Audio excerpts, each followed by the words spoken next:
I've been mumbling about working on Chuffy's sanding a lot. I've been talking about a lot of sanding, and there's been a lot of sanding.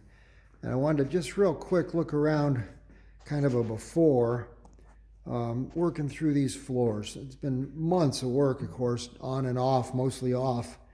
But the floor itself was rusted out naturally and had to make a lot of kind of complicated patches, complicated for me.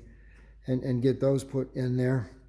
It was a big old hole over here where Bubba had chopped a giant hole for a different gas tank.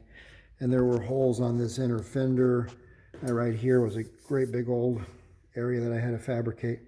And this is still unfinished because it gets a bracket just like the other side, which looks like that. I've made that bracket. But I haven't welded it in place yet because I'm waiting for the seat to come in, which has been on back order since the Stone Age. But everything was massively pitted, just deep pitting. This panel on the side of the toolbox, somebody had played drums on it with 2 ball-peen hammers, I think. And of course, this floor shift is a temporary situation. Haven't spent a lot of time on that, because it's column shift Jeep and I've got all the parts. I haven't built the transmission and put that back together yet. That will come in due course.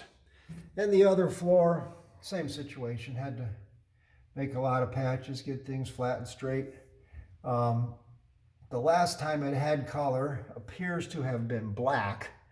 And my intention is just to get to behind the seats so that the driving cab area has a single color in it, and I'll worry about trying to get the floor flat and straight again, and get the proper color on various things. But for right now, we're just making everything on the interior battleship gray instead of some black. A lot of repairs, primers.